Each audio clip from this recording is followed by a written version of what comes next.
এক breaking news পাকিস্তানত ভয়ংকৰ বিমান দুৰ্ঘটনাৰ খবৰ আহিছে বিমান দুৰ্ঘটনাত 95 জনৰ মৃত্যুৰ আশংকা কৰা হৈছে 99 জন যাত্ৰীসহ বিমানখনত আছিল 8 জন কৰ্মচাৰী অৱতৰণৰ সময়তে দুৰ্ঘটনাত পতিত হয় বিমানখন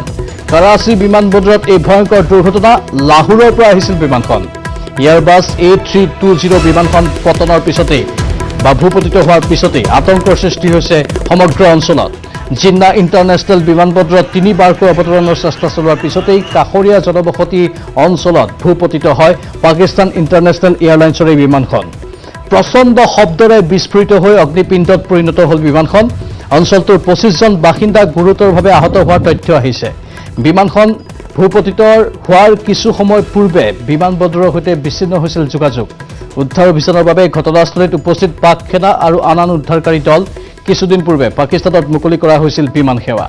লকডাউনৰ বাবে স্থগিত ৰখা হৈছিল বিমান সেৱা এই পৰ্যন্ত এজনো যাত্ৰীক মৃত বা জীৱিত অৱস্থাত উদ্ধাৰ কৰিব পৰা হোৱা নাই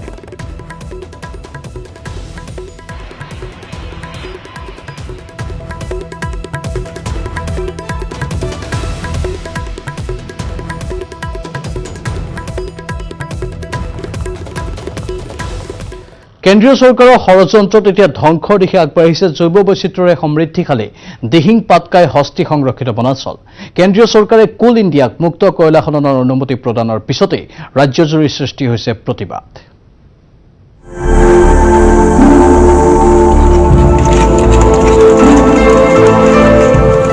জৈৱ বৈচিত্ৰ্যৰে সমৃদ্ধিশালী দিহিং পাটকাইৰ কি হ'ব তাৰ পূৰ্বে চাওক দিহিং পাটকাই কি হৈ আছে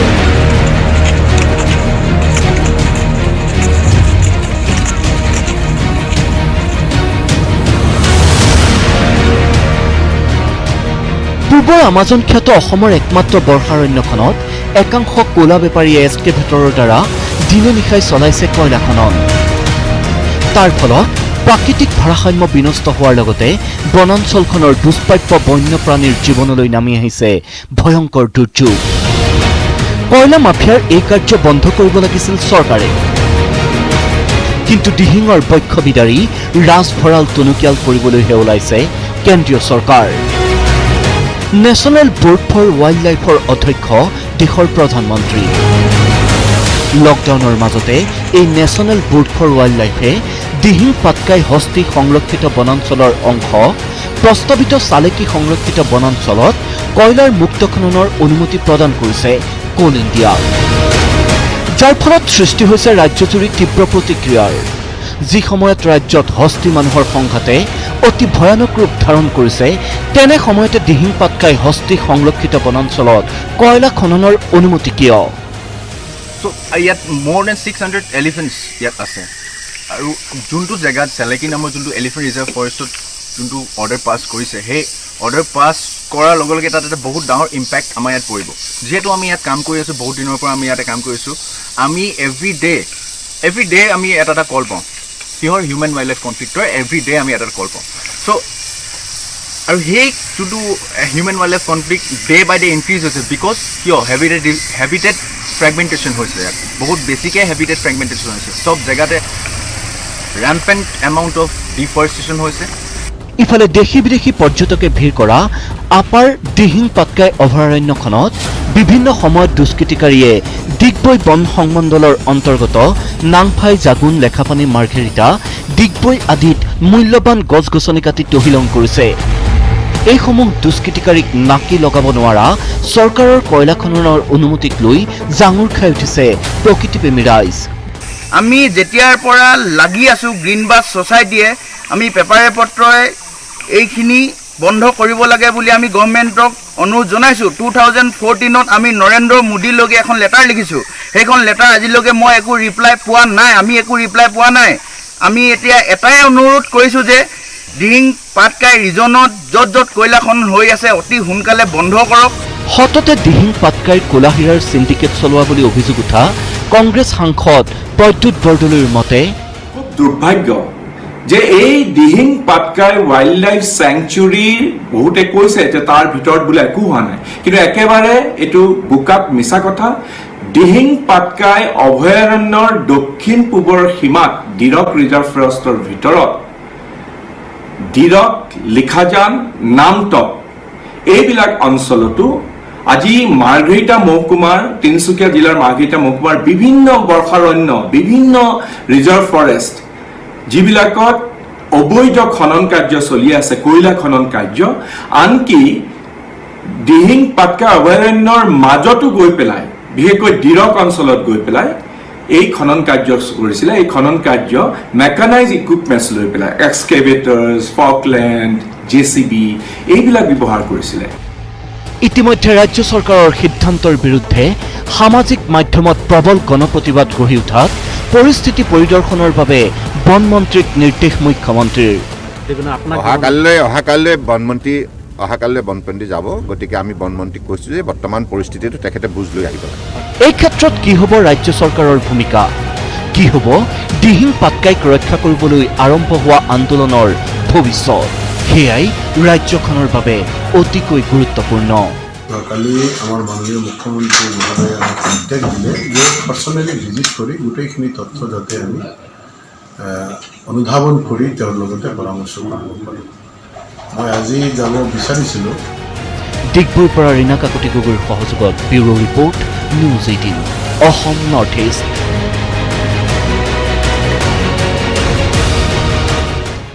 ইফালে দিহিং পাটকাই সন্দৰ্ভত অসম জাতীয়তাবাদী যুৱ ছাত্ৰ পৰিষদৰ সম্পাদক পলাশ চাংমাই প্ৰতিক্ৰিয়া প্ৰকাশ কৰিছে। কি কয় তেওঁ শুনাই লৈছো। পাটকাই বনা অঞ্চলত কয়লাৰ মুক্ত খনন কৰিবৰ কাৰণে অনুমতি প্ৰদান কৰা হৈছে। গতিকে অসমৰ মানুহে কোনেও দিহিং পাটকাই বনা অঞ্চলত কয়লাৰ মুক্ত খনন হোৱাটো নিবিচাৰে,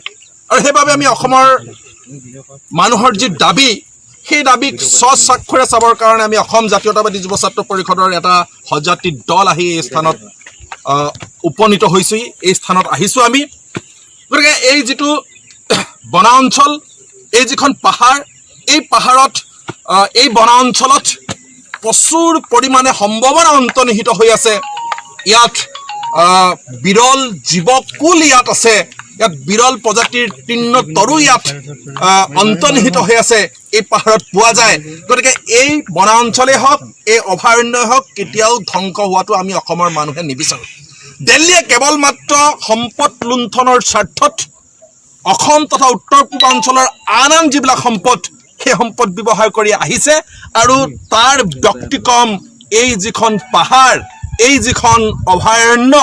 এই যিখন বনাঞ্চল, সেই বনাঞ্চলো পৃথক নহ'ল। আমি কোনো কাৰণতে এই বনাঞ্চলখন ধ্বংস হৈ যোৱাটো নিবিচাৰোঁ। ৰাজ্যত এতিয়া বহু লোক হোম কোৱাৰেণ্টাইনত আছে, কিন্তু কিমানে পালন কৰিছে সঠিক নিয়ম? বঙাইগাঁও উত্তৰ শালমৰাত হোম কোৱাৰেণ্টাইনত থকা এজন লোকে মহিলা এগৰাকীৰ ঘৰত উপস্থিত হৈ হত্যাৰ প্ৰচেষ্টা চলোৱা ঘটনাই তীব্ৰ চাঞ্চল্যৰ সৃষ্টি কৰিছে।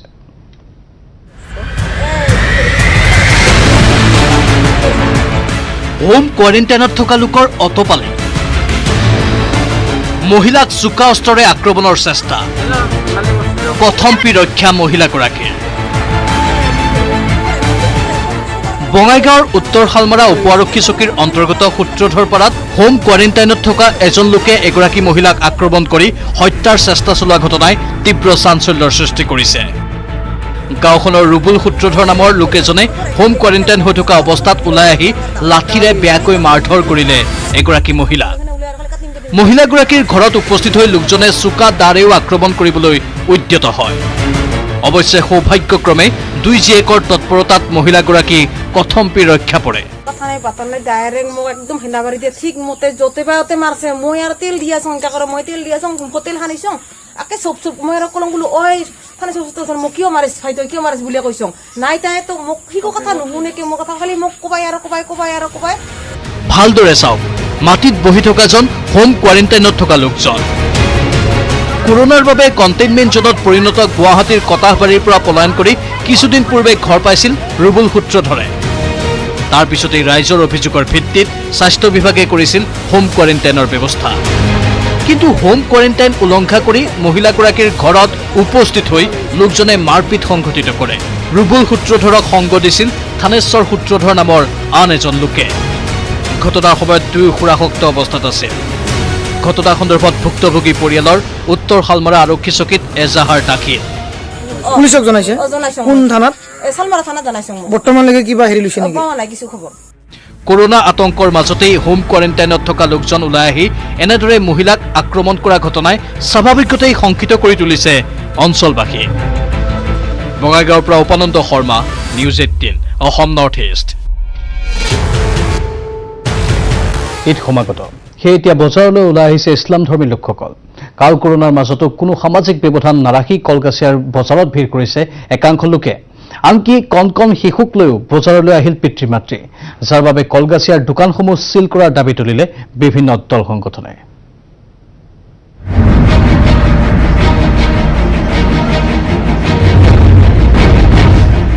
চৰম দায়িত্বহীনতা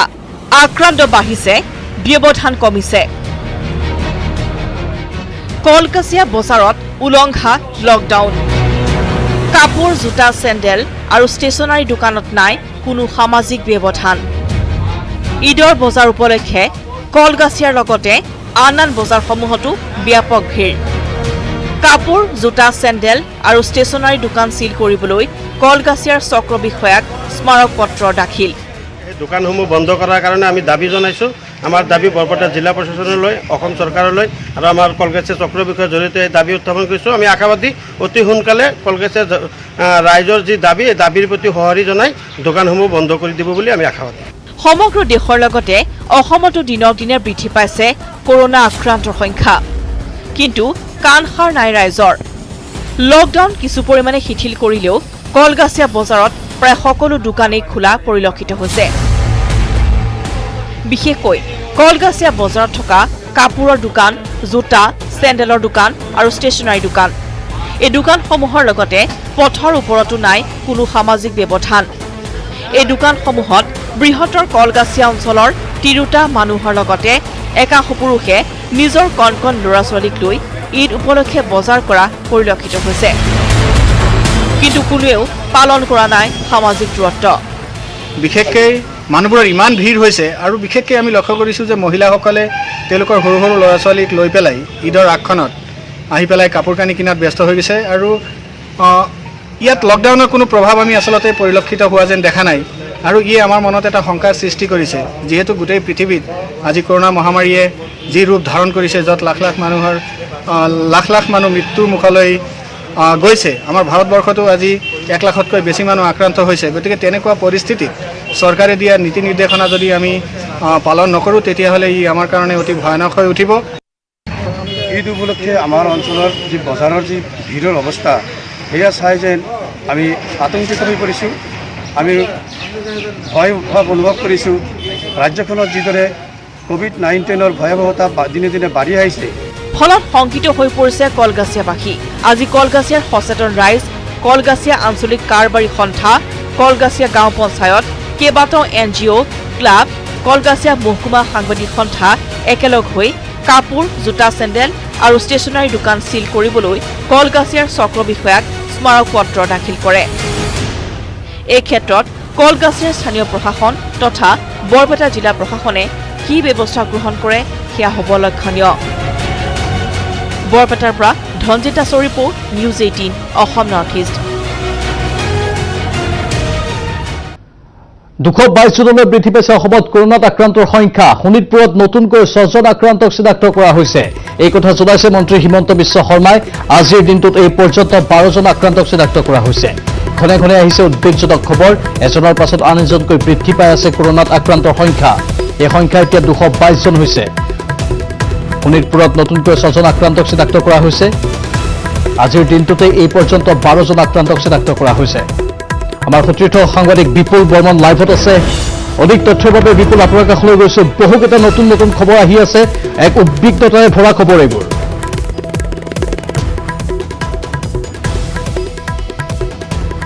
ঘণ্টা অতিবাহিত কৰিছোঁ আমি সিমানেই এই কোভিড-19 কৰোনা ভাইৰাছৰ আক্ৰান্তৰ সংখ্যা অসমত বৃদ্ধি পাইছে আপুনি ঠিকেই কৈছে যোৱাকালিলৈকে যি 210 জন আছিলে আৰু তাৰপিছত এতিয়া 222 জন ইতিমধ্যে আমাৰ নিউজ 18 অসম নৰ্থ ইষ্টৰ দৰ্শকে জানে যে শিৱসাগৰ হাইলাকান্দি কাছাৰ জিলাত এই ধৰণে নতুন কেছ যি পজিটিভ পোৱা হৈছে আচলতে চতুৰ্থ পৰ্যায়ৰ লকডাউন আৰু এই লকডাউনত সন্ধিয়া 7 বজাৰ পৰা যিহেতু পুৱা 7 বজালৈকে 12 ঘণ্টা সময় সান্ধ্য আইন থাকে তাৰ বাহিৰে বাকী সময়খিনি যিহেতু অফিচ কাছাৰী সকলোখিনি বজাৰ সমাৰ খোলা থাকে আৰু এই সমান্তৰালভাৱে ইতিমধ্যে ভাৰতবৰ্ষৰ বিভিন্ন স্থানৰ পৰা এই শ্ৰমিক ৰেল বা বাছেৰে বা বিভিন্ন লোক অসমলৈ আহি আছে গতিকে তেনে ক্ষেত্ৰত তেওঁলোকক কোৱাৰেণ্টাইন চেণ্টাৰত ৰখা হৈছে আৰু তেওঁলোকৰ বিভিন্ন ধৰণৰ নমুনাসমূহ সংগ্ৰহ কৰা হৈছিলে প্ৰাঞ্জল আৰু সেই নমুনাৰ ভিত্তিত এতিয়া ক্ৰমান্বয়ে সেই যি পৰীক্ষা আছিলে ৰেপিড টেষ্ট সেই ৰেপিড টেষ্টত পজিটিভ পোৱা হৈছে গতিকে এই মুহূৰ্তত অত্যন্ত চিন্তাৰ বিষয় আৰু ৰাজ্য চৰকাৰৰ হৈ স্বাস্থ্যমন্ত্ৰী ডক্টৰ হিমন্ত বিশ্ব শৰ্মাই যোৱাকালিও NHMত এখন সাংবাদিকক সম্বোধন কৰিছিলে আৰু আজি নগাঁৱত তেখেতে নগাঁৱত উপস্থিত আছিলে গতিকে তেখেতে বাৰে বাৰে এটা কথাই কৈছে যে আমি যদি অধিক সজাগ আৰু সচেতন নহওঁ তেতিয়াহ'লে পৰিস্থিতি অত্যন্ত ভয়ানক হ'ব বা অৱনতি হৈছে পৰিস্থিতি আৰু হয়ে আজি শিৱসাগৰত যিটো কেছ হৈছে ছোৱালীগৰাকীৰ ক্ষেত্ৰত বা কাছাৰ বা হাইলাকান্দিৰ অন্যান্য ক্ষেত্ৰত মুঠতে আকৌ এই 12জনৰ যি গাত পজিটিভ পোৱা হৈছে কৰোণা ভাইৰাছ গতিকে আমি যদি এতিয়া এই চতুৰ্থ পৰ্যায়ৰ লকডাউনৰ মাজত আমি সচেতন হ'ব লাগিব কাৰণ কিয় এতিয়া 25 তাৰিখৰ পৰা বিমানসমূহ চলাচল আৰম্ভ হ'ব আমাৰ সমগ্ৰ ভাৰতবৰ্ষত গতিকে গুৱাহাটী বৰঝাৰ বিমানবন্দৰত নতুনকৈ বিমান চলিব আৰু সমান্তৰালভাৱে 1 জুনৰ পৰা ইতিমধ্যে 200খন যি নতুনকৈ ৰেল সেৱা গোটেই ভাৰতবৰ্ষত আৰম্ভ হ'ব অসমত ৰাজধানী এক্সপ্ৰেছ চলি আছে ডিব্ৰুগড়ৰ পৰা ৰাজধানী এক্সপ্ৰেছ এখন উজনিমুৱা এখন নামনিমুৱা চলি আছে আৰু তাতেই ট্ৰেইনৰ ক্ষেত্ৰত বৰাক উপত্যকাৰ পৰা এখন আছে আৰু বিশেষ ট্ৰেইন শ্ৰমিক ট্ৰেইন চলি আছে আজিও কেইবাখনো শ্ৰমিক ট্ৰেইন ৰাতিৰ ভাগলৈ গুৱাহাটীত আহি প্ৰৱেশ কৰিব সকলোৰে বাবে যি এটা কথা হিমন্ত বিশ্ব শৰ্মাই কৈছিলে প্ৰাঞ্জল যে যিকোনো লোকেই এতিয়া ৰিপুণ বৰা তেখেতেও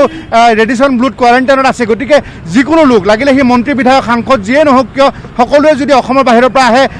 কোৱাৰেণ্টাইন চেণ্টাৰত থাকিব লাগিব আৰু সেই কোৱাৰেণ্টাইন চেণ্টাৰত থকাৰ ভিতৰতে এতিয়া কিন্তু আকৌ 12জনৰ গাত পজিটিভ পোৱা হৈছে আৰু প্ৰাঞ্জল সেই সংখ্যাই এতিয়া চুইছেগৈ 222জন গতিকে আমি অনাগত দিনত এই যিখিনি বাহিৰৰ পৰা অহা লোক তেওঁলোকৰ গাত পজিটিভ পাব পাৰে কিন্তু সেইখিনি চিকিৎসা হ'ব কিন্তু বাকী যিসকল অসমত থকা লোক আছে তেওঁলোকে হাত ধুব লাগিব বা নিজে চেনিটাইজ কৰি থাকিব লাগিব মুখখন ঢাকি ৰাখিব লাগিব বা অনবৰতে তেওঁলোকে যি ধৰণে যিখিনি দূৰত্ব মেইনটেইন কৰিব লাগে ডিষ্টেঞ্চ সেইসমূহ কৰি চলাচল কৰিব লাগিব প্ৰাঞ্জল তেতিয়াহ'লে আমি COVID-19ৰ বিৰুদ্ধে এই যুঁজখনত সাৱধানতা ল'ব লাগিব বিপুল আৰু যিহেতু জুনৰ 1 তাৰিখৰ পৰাই বহিৰাজ্যৰ পৰা বহু লোকৰ আগমন হ'ব আপুনি ইতিমধ্যে সেইখিনি তথ্য জনাইছে তেতিয়া পৰিস্থিতি অধিক হয়তো বেছি চিন্তাজনক হ'ব পাৰে নেকি তেনেধৰণৰ বহুকেইটা প্ৰশ্ন কিন্তু জনসাধাৰণৰ মনত উত্থাপন হৈছে চিকিৎসাৰ ক্ষেত্ৰতেই হওক বা কোৱাৰেণ্টাইন চেণ্টাৰত থকাৰ ক্ষেত্ৰতেই হওক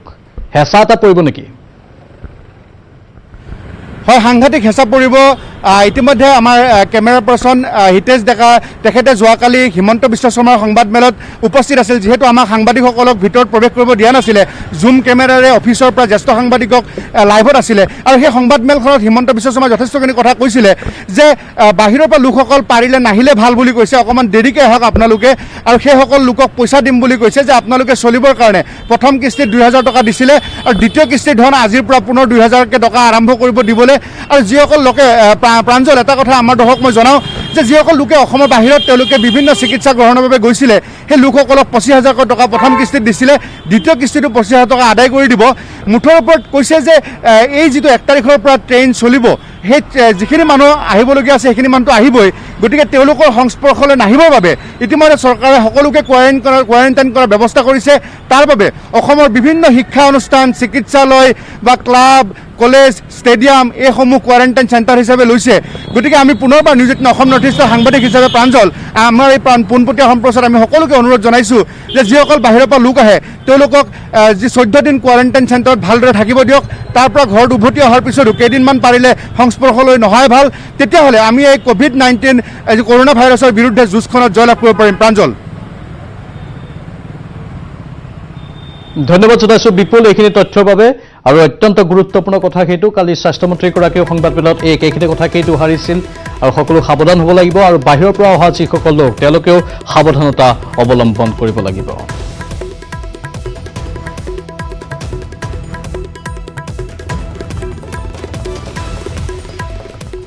কোৱাৰেণ্টাইন চেণ্টাৰত আগবঢ়োৱা সুস্বাদু খাদ্য তালিকাৰ ফটো বৰ হৰফেৰে প্ৰকাশ কৰাৰ পাছত এতিয়া ওলোটাখৰ ৰাজ্য প্ৰশাসনৰ নিম্নমানৰ খাদ্যবস্তুৰ বাবে হাহাকাৰ লগাৰ সময়তে নগাঁৱত কোৱাৰেণ্টাইন চেণ্টাৰসমূহ বিবাহ ভৱন নহয় বুলি তাৎপৰ্যপূৰ্ণ ঘোষণা স্বাস্থ্যমন্ত্ৰী হিমন্ত বিশ্ব শৰ্মাৰ এদিন মানুহে বিয়া খাব অহা বুলি ভাবিব নালাগে বহুত মানুহে ভাবি লৈছে যে আমি কাৰোবাক বিয়া সবাহত মাতিছো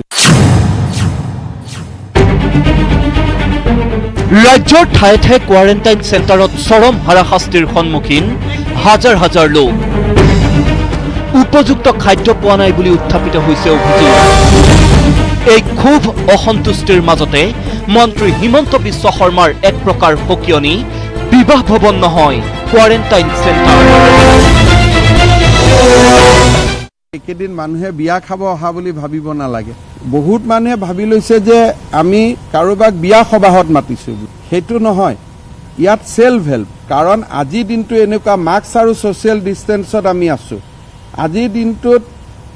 পিতৃৰ মৃত্যু হ'লে ল'ৰাই মুখাগ্নি কৰিবৰ কাৰণে 7 বাৰ চিন্তা কৰি আছে যে টেষ্ট ৰিপৰ্ট পাইছোঁ নে নাই। এনেকুৱা এটা ভয়াৱহ পৰিৱেশ।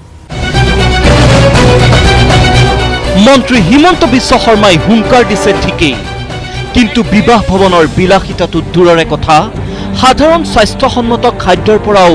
বঞ্চিত কোৱাৰেণ্টাইনত থকা লোক। এয়া নগাঁৱৰ কামপুৰ মহাবিদ্যালয়ত স্থাপন কৰা কোৱাৰেণ্টাইন চেণ্টাৰৰ দৃশ্য। শুনক, এইসকল লোকে নিশা কিয় কোঠাৰ বাহিৰলৈ ওলাই আহি কৰিছে প্ৰতিবাদ। এইটো উখোৱা চাউলৰ দিছে, এই দালিটোত হালধি বেছি, নিমখ নাই দিয়া। এইটো হ'ল আলুৰ ভাজি, এইটো কিবা আজি 2খন ভাজি দিছে। এনেই ডেইলি এয়া কবিয়ে ৰঙালাওৱে দিয়ে, চয়াবিন 2 দুপোন আহে, লাও 2 দুপোন। কাৰণ হেমন্ত ছাৰে কৈছে 500 টকা দিছোঁ, 500 টকাততো এয়া খানা নাহে। আমি জনাত আজি আমাৰ 3 দিন নে 4 দিন হ'ল ইয়াত আমি এনেকৈ খানা খাবলৈ পাই আছোঁ। একে অভিযোগ তেজপুৰৰ 3 মাইল ছটাই চাপৰিৰ গুৰুকুল গ্ৰামাৰ ইংলিছ স্কুলত স্থাপন কৰা কোৱাৰেণ্টাইন চেণ্টাৰৰ।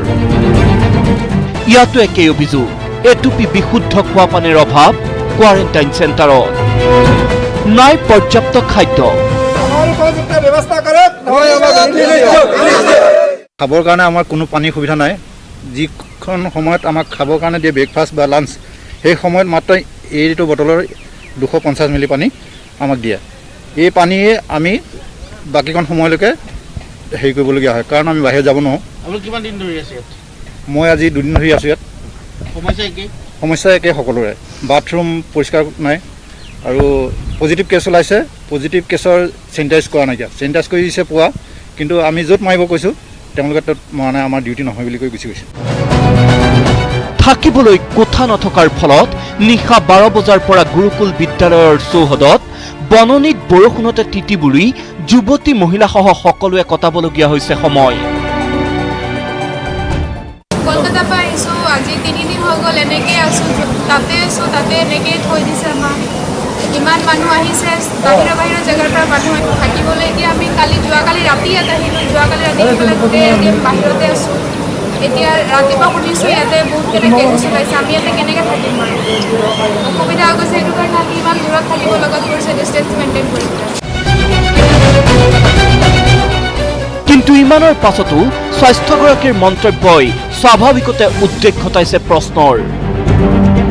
এইসকল লোকে প্ৰকৃতাৰ্থত বিচাৰিছে নেকি বিয়াৰ দৰে অভ্যৰ্থনা?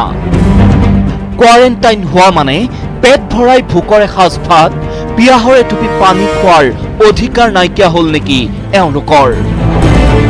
Bureau report, news 18 Assam north east.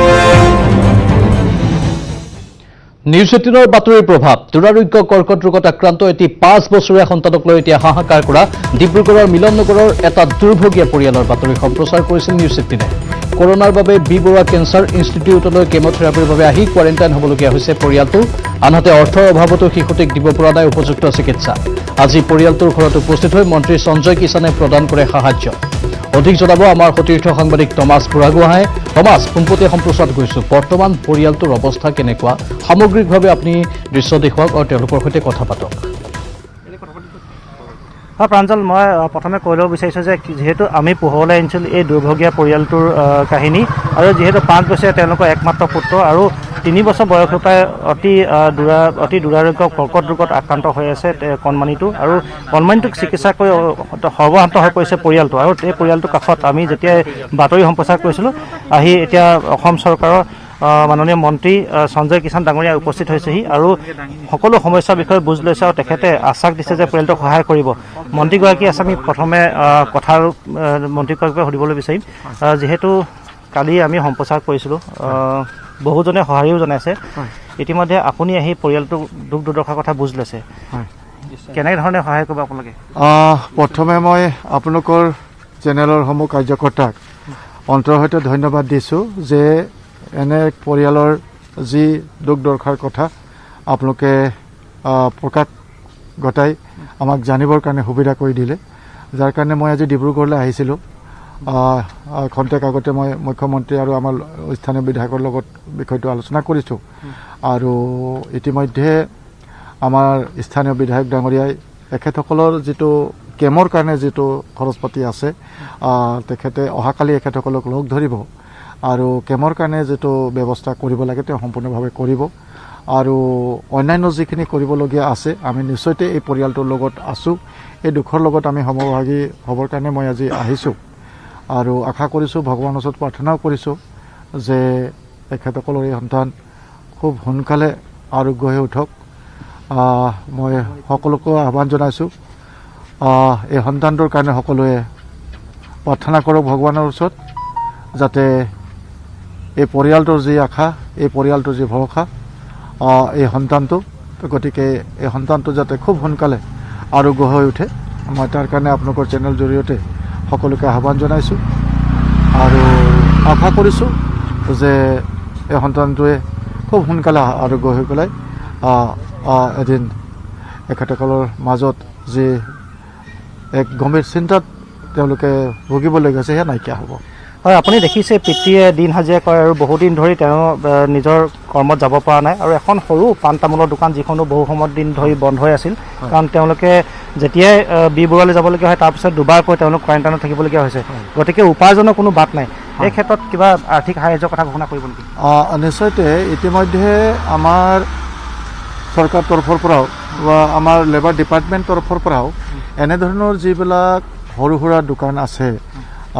বা সৰু কিবা ব্যৱসায় কৰিছে বা সৰু সুৰা কোনোবাই ৰাজমিস্ত্ৰী আছে কাঠমিস্ত্ৰী আছে তেনেধৰণৰ পৰিয়ালবিলাকৰ কাৰণে আমাৰ চৰকাৰ তৰফৰ পৰা ইতিমধ্যে আমি ৰেজিষ্ট্ৰেশ্যন কৰাই আছোঁ আৰু সেই তৰফৰ পৰাও আমি এটা নিশ্চয় সেই দোকানটোৰ কাৰণে বিশেষকৈ এটা আমি সাহায্য দিবৰ কাৰণে এটা প্ৰদান কৰিব নেকি মই সৰু এটা আহিছিলোঁ ৰাস্তাতে গম পালোঁ তো মই সৰুকৈ এখেতসকলক সৰু অনুদান এটা মই আগবঢ়াই থৈ যাব বিচাৰিছোঁ হয় বৰ্তমান যিহেতু মন্ত্ৰীগৰাকীয়ে এইদৰে এতিয়া এটা সৰু অনুদান আগবঢ়াইছে আৰু সকলো ধৰণৰ তেওঁক সা সুবিধা কৰি দিব বুলি প্ৰতিশ্ৰুতি দিছে আৰু যিহেতু 3 জুন তাৰিখে পুনৰ তেওঁলোকৰ কেম'থেৰাপি দিন আছে আৰু কেম'থেৰাপি দিনটো তেওঁলোকে কোনোপধ্যেই মিছ কৰিব নোৱাৰে সেই দিনটো তেওঁলোকে কেম'থেৰাপিৰ বাবে যাবই লাগিব এই ক্ষেত্ৰত যথেষ্ট অসুবিধাত পৰা পৰিলক্ষিত হৈছে কেম'থেৰাপিটো যদি ডিব্ৰুগড়ত কৰি দিব পৰা ব্যৱস্থা হয় মই সেইটোৱে কথা পাতিছোঁ আজি আৰু খুব সোনকালে এওঁলোকৰ যিটো কেম'থেৰাপি লাগে সেইটো কালি জানি লোৱাৰ পাছত আমাৰ ডিব্ৰুগড়তে সম্পূৰ্ণ ইয়াৰ ব্যৱস্থা কৰি দিয়া হ'ব ডিব্ৰুগড় মেডিকেল কলেজতে কৰি দিয়া হ'ব তাৰ কাৰণে আৰু বেলেগকৈ চিন্তা কৰিবলগীয়া নহ'ব ছাৰ বহুত ধন্যবাদ থাকিল আপোনালৈ যিহেতু আপুনি সময় উলিয়াই ব্যস্ততাৰ মাজত এইদৰে পৰিয়ালটো সহায় কৰিবলৈ আগবাঢ়ি আহিল আৰু যিহেতু মাতৃ আছে আৰু পিতৃ আছে মই তেওঁলোকৰ লগতো কথা পাতিবলৈ চেষ্টা কৰিম আৰু ইতিমধ্যে আপোনালোকক কালি আমি সম্প্ৰচাৰ কৰিছিলোঁ কিমান আপোনালোকৰ অসুবিধাত পৰিবলগীয়া হৈছে নিজৰ সন্তানটিৰ কাৰণে মন্ত্ৰীগৰাকী অসম চৰকাৰ নিজে আহিছে কিবা অনুৰোধ জনাব নেকি আৰু নহয় ছাৰে যে আমাৰ কাৰণে ইমানখিনি মানে তেওঁলোকৰ মানে ইমান সময়টো আমাক দিলে যে সেইটো বহুত বহুত ধন্যবাদ আৰু আপুনি নিজে ইমান দূৰৰ পৰা আমাৰ কাৰণে আগবাঢ়ি আহিছে মোৰ ল'ৰাটিৰ কাৰণে আগবাঢ়ি আহিছে আপোনাক মানে মই কি ক'ম আৰু বহুত ধন্যবাদ দিছোঁ আনন্দিত হৈছোঁ ল'ৰাটোৰ কাৰণে যে আপুনি ইমান কষ্ট কৰি আগবাঢ়ি আহিছে CMৰ লগত কথা পাতিছে আৰু হেৰিৰ লগত মানে আমাৰ বিধায়ক ছাৰৰ লগত কথা পাতিছে আমাৰ মানে কেমৰ ব্যৱস্থাটো ইয়াত কৰি দিছোঁ কৰিবলৈ মানে আমাক আশা দিছে মানে হ'ব বুলি কিনে হয় এই পৰিয়ালটো এতিয়া কিছু পৰিমাণে হ'লেও পৰিয়ালটোৱে এটা আশাৰ বাট দেখিছে কাৰণ নিজৰ পুত্ৰৰ সন্তানটি একমাত্ৰ যিহেতু সন্তান তেখেত পুত্ৰ সন্তানটি যি ব্যয়বহুল চিকিৎসা সেই চিকিৎসা কৰাই তেওঁলোকে পৰিয়ালটো যথেষ্ট অসুবিধাত পৰিবলগীয়া হৈছিল আৰু যিহেতু ইনকমৰ পথ যথেষ্ট সীমিত কাৰণ তেখেতৰ পিতৃয়ে ইতিমধ্যে উল্লেখ কৰিছে যে দিন হাজিৰা কৰে এখন সৰু পাণ তামোলৰ দোকান আছে আৰু যি পৰিস্থিতি বৰ্তমান হৈ আছে গতিকে সকলো কাম বন যিহেতু বন্ধ হৈ আছে গতিকে পুত্ৰৰ চিকিৎসা কিদৰে কৰাব সেয়া তেওঁলোকৰ কাৰণে ডাঙৰ সমস্যা আছিল হয় ছাৰ ধন্যবাদ দিছে ছাৰ ডাঙৰীয়াক এইপিনে আহি আমাক আজি ইমান ডাঙৰ সময় দি পিনে আমাক আজি ইমান ডাঙৰ সহায় কৰিছে তাৰ বাবে ছাৰক বহুত বহুত ধন্যবাদ দিছোঁ আৰু এতিয়া আমাৰ মানে এতিয়া সাহসটো আমি বাঢ়ি গৈছে আমি মানে মাজতে বহুত চিন্তিত হৈ গৈছিলোঁ যে কেনেকৈ কেমোটো দিয়াব পাৰিম তাৰ বাবে বহুত চিন্তা কৰিছিলোঁ এতিয়া আমাক এনেকুৱা লাগিছে যে আমাৰ এতিয়া একো চিন্তা কৰিবলগীয়া নাই আৰু ছাৰে আমাক ইমান ডাঙৰ সহায় কৰিছে আৰু আমাৰ কাৰণে কিবা ক'ব বিচাৰিছে নহয় মই ক'ব বিচাৰিছোঁ নিউজ 18ক ধন্যবাদ দিছোঁ আৰু আপোনাক টমাছ বুঢ়াগোহাঁই দাদা আৰু এই দীনেশ দাক আপোনালোকক বহুত বহুত ধন্যবাদ দিছোঁ আপোনালোকৰ জৰিয়তে আমাৰ মানে এইখিনি নিউজ ওলাইছে বা আপোনালোকে মানে ছাৰহঁতে গম পাইছে সকলোৱে সেইটো কাৰণে আপোনালোকক বহুত বহুত ধন্যবাদ হয় অসম চৰকাৰ আচলতে ধন্যবাদৰ পাত্ৰ আৰু আমি আশা কৰিছোঁ যে শিশুটি সোনকালে সুস্থ হৈ উঠক শিশুটি সোনকালে স্কুল যাব পৰা হওক সেয়া আমি এনেধৰণৰ ধাৰাবাহিকতা অক্ষুণ্ণ ৰাখিম টমাছ যিসকল দুৰ্গত লোক দুৰ্ভগীয়া লোক তেওঁলোকৰ বাতৰি আমি সম্প্ৰচাৰ কৰিম যিমান পাৰি আমি সহায় কৰিবলৈ চেষ্টা কৰিম আপোনাক অশেষ ধন্যবাদ জনাইছোঁ এইখিনি তথ্যৰ বাবে